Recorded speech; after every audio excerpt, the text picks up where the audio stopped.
अरे बच्चों, आज से हम क्लास 11th के लिए पहला चैप्टर स्टार्ट कर रहे हैं जिसका नाम है समुच्चय यानी कि सेट्स। बहुत ही इम्पोर्टेंट टॉपिक है और बहुत ही सिंपल भी है। मुझे पूरी उम्मीद है कि आपको अच्छी तरह से ये समझ में भी आएगा। इस चैप्टर को हमने 8 खंडों में विभाजित किया है। सबसे पहले भूमिका, इसमें हम पढ़ेंगे कि सेट थ्योरी का विकास किसने और कब किया और इसका एप्लीकेशन क्या है। दूसरा पॉइंट हमारा है समुच्चय और उनका निरूपण। इसमें हम समुच्चय की परिभाषा और समुच्चय को निरूपित करने के बारे में जानेंगे। तीसरा पॉइंट है समुच्चयों के प्रकार। इसमें हम सीखेंगे कि समुच्चय कितने प्रकार के होते हैं। और चौथा पॉइंट है उपसमुच्चय यानी कि सबसेट। ये बहुत ही इंपॉर्टेंट टॉपिक है, इसे पढ़ेंगे हम। पांचवा पॉइंट हमारा है वेन आरेख, जिसमें हम जानेंगे कि समुच्चयों को डायग्राम के द्वारा हम कैसे प्रदर्शित करते हैं। छठा पॉइंट है समुच्चयों पर संक्रियाएं यानी कि ऑपरेशंस ऑन द सेट। इसमें हम सीखेंगे कि समुच्चयों पर किस तरह से यूनियन, इंटरसेक्शन और डिफरेंस की जो संक्रियाएं हैं वो किस तरह से डिफाइन होती हैं। सातवां पॉइंट है समुच्चय का पूरक यानी कि कॉम्प्लीमेंट ऑफ द सेट। और आठवां पॉइंट है विविध प्रश्नावली। तो इस तरह से 8 खंडों में ये पूरा चैप्टर विभाजित किया है। आज के इस वीडियो में हम 2 पॉइंट कवर कर रहे हैं, एक भूमिका और दूसरा समुच्चय और उनका निरूपण। तो आइए स्टार्ट करते हैं। अगर हम भूमिका की बात करें तो समुच्चय सिद्धांत का यानी कि सेट थ्योरी का विकास एक जर्मन गणितज्ञ हुए हैं, जॉर्ज कैंटर। उन्होंने किया था और कब किया था? 1874 से 1884 के मध्य। और आप ये भी जान लें कि समुच्चय से उनका जो प्रथम परिचय हुआ था वो त्रिकोणमिति श्रेणी के प्रश्नों को हल करते समय हुआ था।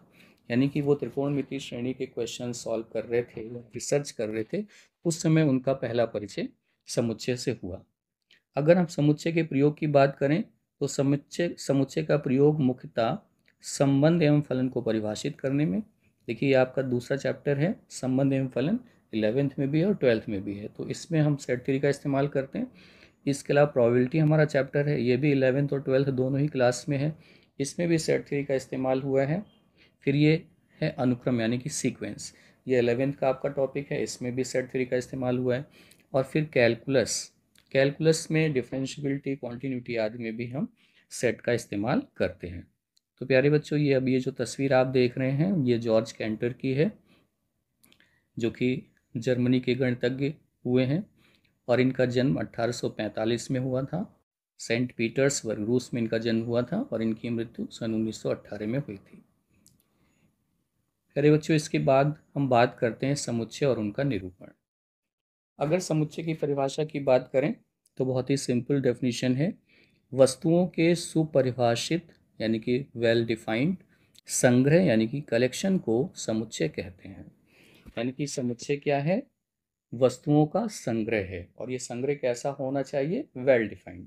इसको देखिए, मैंने डायग्राम के द्वारा भी बताने का प्रयास किया है कि समुच्चय क्या है? संग्रह है। किसका संग्रह है? वस्तुओं का। और ये संग्रह होना कैसा चाहिए? सुपरिभाषित।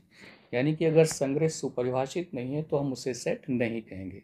वही सेट, वही संग्रह सेट कहलाएगा जो सुपरिभाषित होगा। अब बात आती है सुपरिभाषित का मतलब क्या है।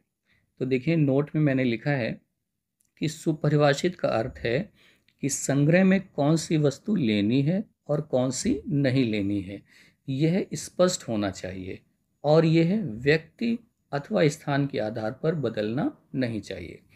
तो बिल्कुल सीधी सी बात है कि सुपरिभाषित का मतलब है कि संग्रह में हमें किसे लेना है और किसे नहीं लेना है, ये पूरी तरह से स्पष्ट होना चाहिए। ये व्यक्ति और स्थान के आधार पर बदलना नहीं चाहिए। ऐसा नहीं है कि एक व्यक्ति संग्रह बना रहा है तो कुछ और वस्तुओं को ले रहा है, दूसरा बना रहा है तो कुछ और वस्तुओं को ले रहा है, या अगर एक स्थान पर बन रही है संग्रह तो कुछ अलग तरह का बन रहा है, दूसरे स्थान पर संग्रह बन रहा है तो कुछ अलग प्रकार का बन रहा है। तो ऐसा नहीं होना चाहिए। इस चीज़ को हम उदाहरण के द्वारा समझ सकते हैं। जैसे मैंने लिखा है भारत की 5 पवित्र नदियों का संग्रह।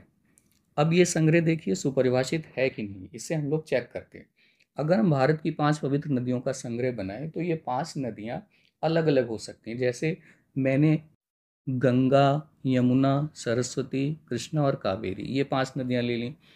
कोई दूसरा व्यक्ति संग्रह बनाएगा तो हो सकता है वो गंगा, यमुना, गोदावरी ले ले, कृष्णा और कावेरी ले ले, तो अब ये संग्रह बदल गया। ऐसी कोई तीसरा व्यक्ति बनाए तो हो सकता है वो गोदावरी के स्थान पर ब्रह्मपुत्र ले ले। तो इसका मतलब ये जो संग्रह बन रहा है ये व्यक्ति के आधार पर बदल रहा है। तो ये कैसा है, ये सुपरिभाषित नहीं है। जब ये सुपरिभाषित नहीं है तो फिर ये सेट भी नहीं होगा, यानी कि जो पहला एग्जाम्पल मैंने लिखा है ये सेट नहीं है। ऐसे ही अगर हम दूसरे एग्जाम्पल की बात करें, प्रथम 10 प्राकृत संख्याओं का संग्रह।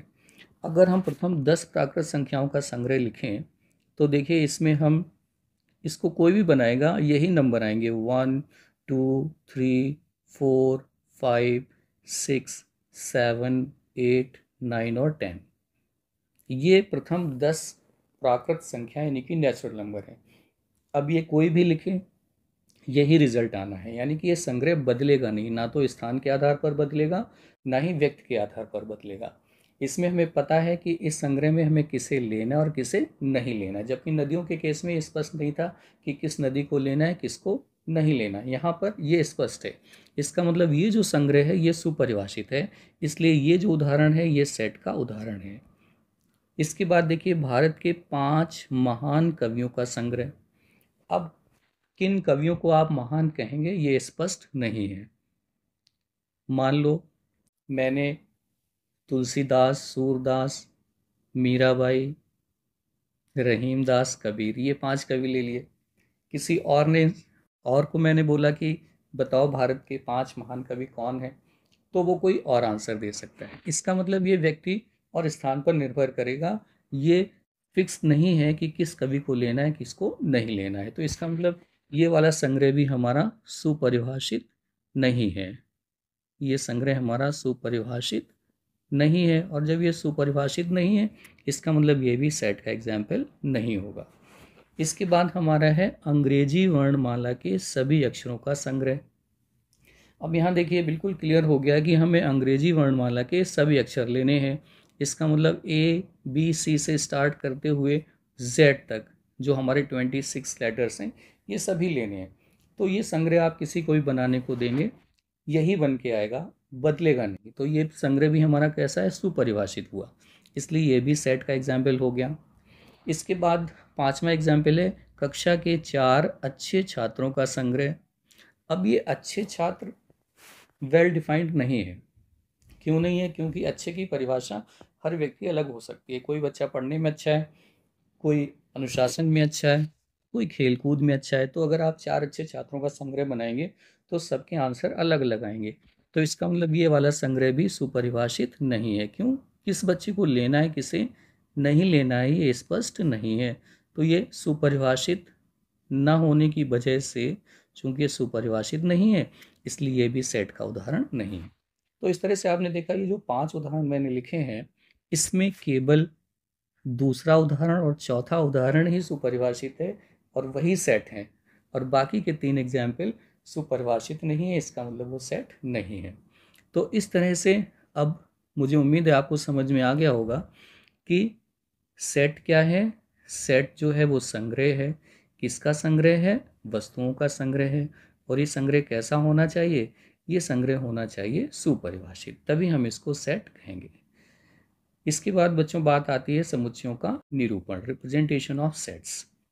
देखिए बहुत ही सिंपल है किस तरह से किसी सेट को रिप्रेजेंट किया जाता है।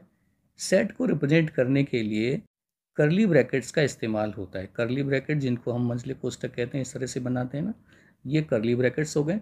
और जिन वस्तुओं से ये समुच्चय बनता है उनको इस करली ब्रैकेट के अंदर लिखा जाता है। जैसे यहाँ पे मैंने लिखा 1 2 3 4 5, ये मान लो 5 हमने नेचुरल नंबर शुरू के लिखे और इन नंबर्स को हमने कॉमा के द्वारा अलग किया है। तो किसी भी सेट को रिप्रेजेंट करने के लिए जिन वस्तुओं से सेट बनता है उन्हें मझले कोष्ठक में रखा जाता है और कॉमा के द्वारा अलग अलग किया जाता है। जहाँ जैसे हमने सेट ए में अंकों को लिखा है, ऐसे ही सेट बी में हमने क्या लिखा है, अक्षरों को लिखा है, A E I O U, मझले कोष्ठक यानी करली ब्रैकेट्स के अंदर। तो ये सेट को रिप्रेजेंट करने का तरीका है। अब देखिए 2 बातें आपको सीखनी है, एक अवयव और एक सदस्य। दोनों का एक ही मतलब है। देखिए सेट कोई भी सेट जिन वस्तुओं से मिलकर के बनता है, जिन वस्तुओं से सेट का निर्माण होता है, उन वस्तुओं को ही अवयव कहा जाता है। अवयव यानी कि एलिमेंट्स, या हम उन्हें सदस्य भी बोलते हैं, मेंबर्स भी बोल सकते हैं। ज़्यादातर इस्तेमाल जो शब्द है वो अवयव होता है, तो हमें इसे ध्यान रखना है। यानी कि अगर हम सेट ए को देखें तो ये 1 2 3 4 5 जो हैं वो इस सेट ए के एलिमेंट्स हैं। ऐसे ही सेट बी के एलिमेंट्स क्या हैं? ए ई आई ओ यू।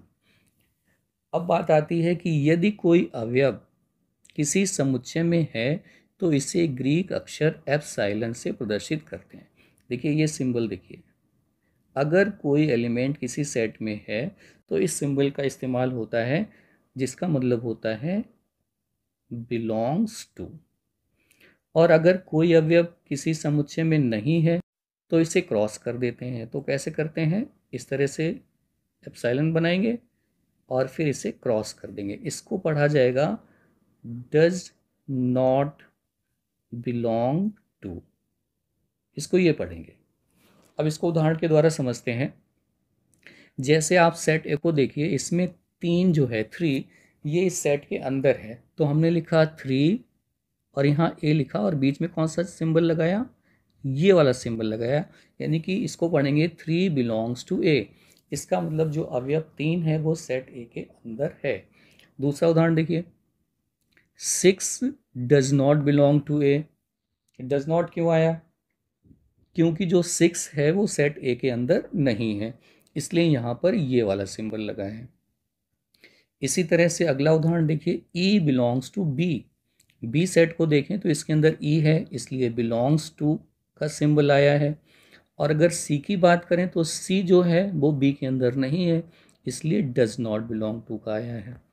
तो इस तरह से आप समझ गए हैं कि अगर कोई एलिमेंट किसी सेट में है तो ये बिलोंग्स टू का चिन्ह आएगा, और अगर नहीं है तो डज नॉट बिलोंग टू का सिंबल हम लगाएंगे। अब कुछ इंपॉर्टेंट पॉइंट्स हैं, इनको भी जानना ज़रूरी है।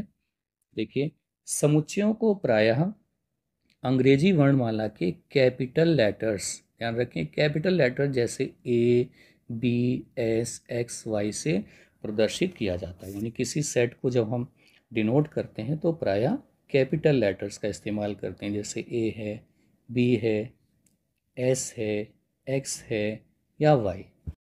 जबकि एलिमेंट्स यानी कि अवयवों को किससे प्रदर्शित किया जाता है? अंग्रेजी वर्णमाला के स्मॉल लेटर्स, जैसे ए, small B, small C, x small लिखा है, वाई और जेड, इस तरह से प्रदर्शित करते हैं।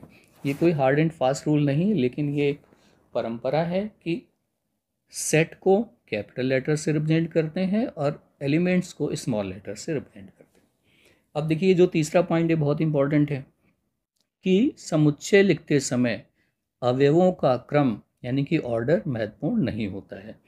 यानी कि जब हम किसी सेट में एलिमेंट्स लिखते हैं तो किसको पहले लिखा है किसको बाद में लिखा है इसका फ़र्क नहीं होता, सेट एक जैसा ही रहता है। जैसे हमने सेट ए में लिखा पहले 1, 2, 3, अगर हम इसका क्रम बदल के 1, 3, 2 कर दें तो भी सेट वही रहेगा, या 1, 3, 2 की जगह 3, 2, 1 कर दें तो भी सेट वही रहेगा।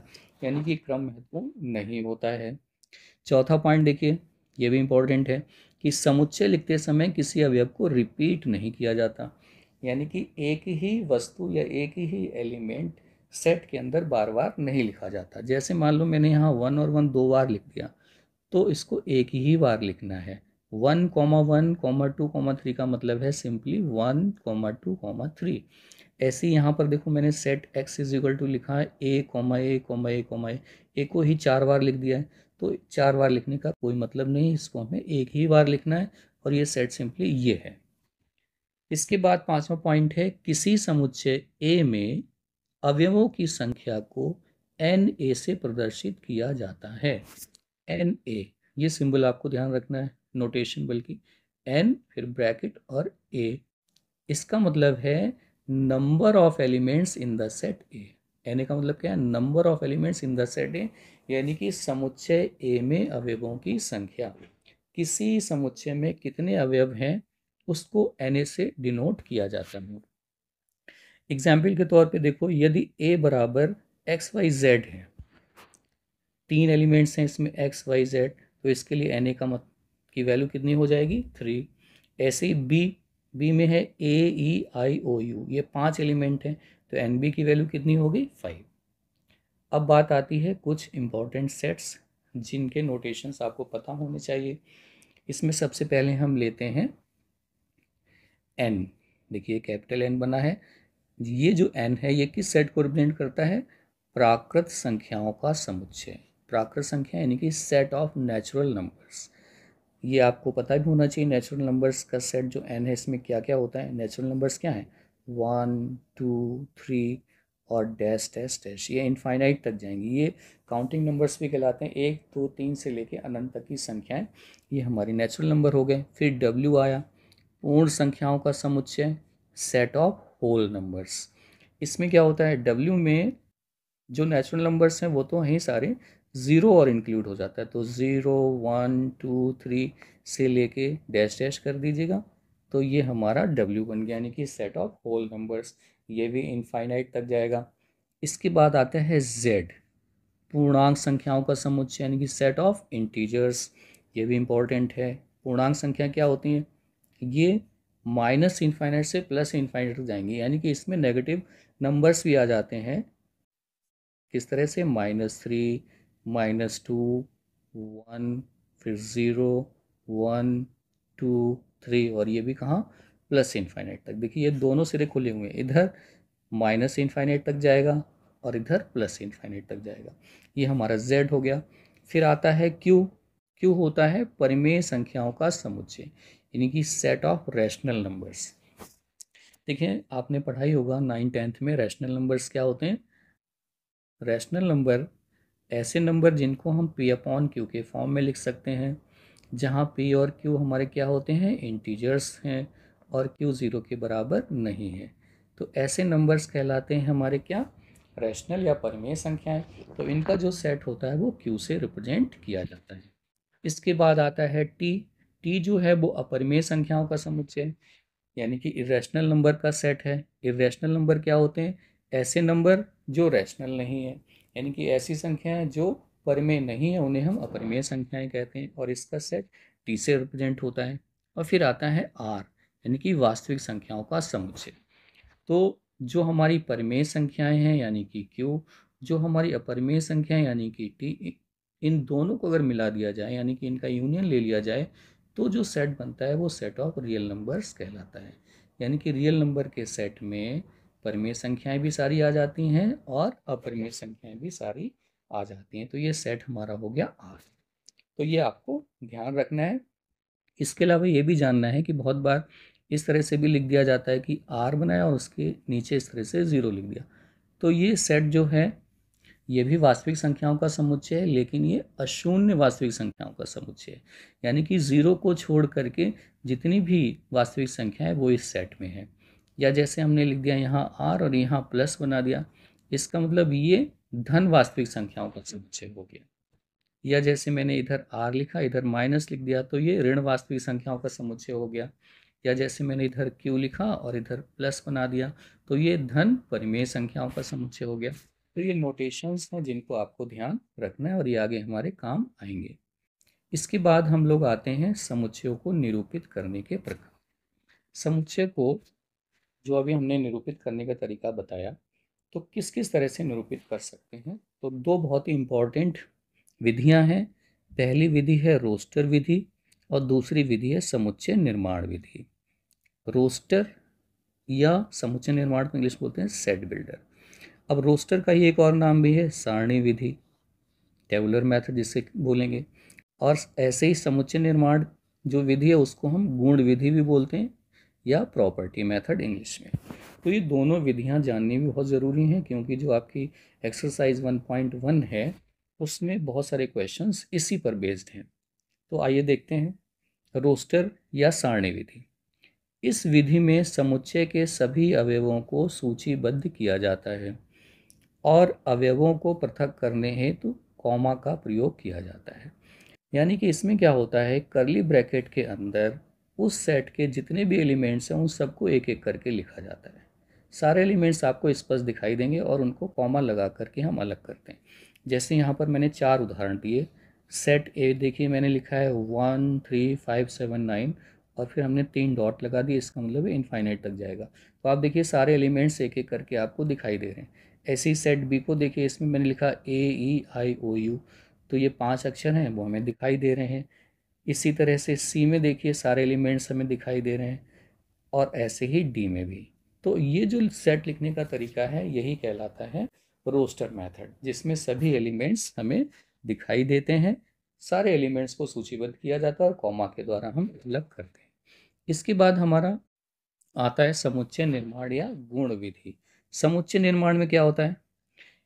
इस विधि में समुच्चय के सभी अवयवों के सर्वनिष्ठ गुणधर्म को लिखा जाता है। ध्यान दें, इसमें हमें एलिमेंट्स नहीं लिखने होते हैं, इसमें क्या लिखा जाता है? एलिमेंट्स जितने भी आ रहे हैं उनका जो कॉमन प्रॉपर्टी है, उनकी जो कॉमन प्रॉपर्टी है वो हम लिखते हैं। और फिर नीचे लिखा है अवयव स्पष्टता प्रदर्शित न होने के कारण उन्हें पृथक करने की आवश्यकता नहीं पड़ती। क्योंकि इसमें अवयव हमें दिखाई नहीं देते हैं, इसलिए कॉमा लगाकर उन्हें अलग करने की ज़रूरत नहीं है। मतलब क्या है कि हमें कोई सेट लिखना है इस विधि में, तो हमने ए लिखा, करली ब्रैकेट बना लिया। अब इसमें हम एलिमेंट्स नहीं लिखने, बल्कि उन एलिमेंट्स की क्या लिखनी है? कॉमन कॉमन प्रॉपर्टी लिखनी है। जो भी उनकी कॉमन प्रॉपर्टी है वो हम लिख देंगे। जैसे देखिए उदाहरण में मैंने बताया भी आपको, ये मैंने ऊपर जो 5 सेट लिखे हैं ये रोस्टर विधि से लिखे हैं। इन्हीं पांचों सेट्स को, 5 नहीं सॉरी 4, जो 4 सेट हमने लिखे हैं ए बी सी डी, इन्हीं चारों सेट्स को हम अब सेट बिल्डर रूप में लिखने जा रहे हैं। देखिए ज़रा, पहला सेट हमारा है ए इज़ इक्वल टू 1 3 5 7 9। अगर आप इन नंबर्स को देखें तो आपको तुरंत पता चल जाएगा कि ये सभी विषम संख्याएं हैं, विषम प्राकृत संख्याएं। ये इनकी प्रॉपर्टी होगी। अब देखो इसे लिखा कैसे जाएगा, एक बार आप देख लीजिएगा। जैसे हमने लिखा ए इज़ इक्वल टू, अब यहाँ पर लिखेंगे एक्स। एक्स एक जनरल एलिमेंट हो गया। इसके बाद हम 2 डॉट लगाएंगे। इस 2 डॉट का मतलब होता है सच दैट, यानी कि इस प्रकार है। तो A is the set of all x such that, अब हम x की प्रॉपर्टी लिखेंगे क्या? कि x एक विषम प्राकृत संख्या है। x क्या है? एक विषम प्राकृत संख्या है, ऑड नेचुरल नंबर है। ये इसकी प्रॉपर्टी होगी। तो देखिए जो सेट अभी हमने ऊपर रोस्टर मेथड से लिखा था उसी को हमने यहाँ पर सेट बिल्डर रूप में लिख दिया। अब इसमें आपको एलिमेंट्स नहीं दिखाई दे रहे, बल्कि उसकी क्या दिख रही है? प्रॉपर्टी। ऐसी सेट बी को देखिए, मैंने लिखा है B is the set of all X such that X अंग्रेजी वर्णमाला का एक स्वर है। क्यों ये ऐसा हमने लिखा? क्योंकि अगर आप बी के एलिमेंट्स देखें तो ए ई आई ओ यू, ये 5 जो अक्षर हैं ये पांचों क्या है? अंग्रेजी वर्णमाला के स्वर हैं। तो ये इनकी कॉमन प्रॉपर्टी है। तो वही कॉमन प्रॉपर्टी हमने इसमें यहाँ पे लिख दी। इसके बाद सी सेट को देखें, 2 3 5 7 11। देखिए ये जो संख्याएं ये सभी अभाज्य संख्याएं, प्राइम नंबर्स हैं, और डैश डैश डैश लगा, यानी कि ये जितनी भी अभाज्य संख्याएं सारी ही हैं। तो इसमें देखिए क्या लिखा गया है? C is the set of all X such that X एक अभाज्य संख्या है। तो हमने एक्स लिखा, सच दैट का चिन्ह लगाया, फिर हमने एक्स की प्रॉपर्टी लिखी, और प्रॉपर्टी क्या है? कि एक्स एक अभाज्य संख्या है। इसके बाद डी को देखिए, -3 -2 -1 0 1 2 3। इस सेट को अगर आप देखेंगे तो आप समझ जाएंगे कि ये सभी पूर्णांक संख्याएं हैं, और कहाँ से कहाँ तक? -3 से 3 तक की पूर्णांक संख्याएं। तो देखिए इसको लिखा गया है D is equal to X, D is the set of all X such that X एक पूर्णांक है। एक तो बात ये होगी कि एक्स पूर्णांक है, लेकिन पूर्णांक सभी तो नहीं है, कहाँ से कहाँ तक के हैं? तो देखिए बाद में फिर ये भी लिखा गया कि -3 इज लेस देन और equal to X is less than और इक्वल टू 3, यानी कि -3 से 3 तक की जितनी पूर्णांक संख्याएं वो इस सेट में लिखी गई हैं। तो ये तरीका होता है सेट बिल्डर रूप में लिखने का।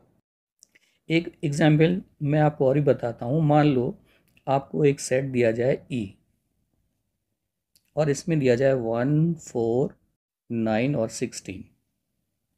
मान लो ये आपको 4 नंबर दे दिए गए एलिमेंट्स, और कहा गया कि भाई इसको सेट बिल्डर रूप में लिखें। तो कैसे लिखेंगे? देखें ज़रा, ये जो एलिमेंट्स आप इसके देख रहे हैं इन पे ज़रा गौर करें। ये 1 है, 1 का मतलब हम 1 को 1 स्क्वायर भी लिख सकते हैं।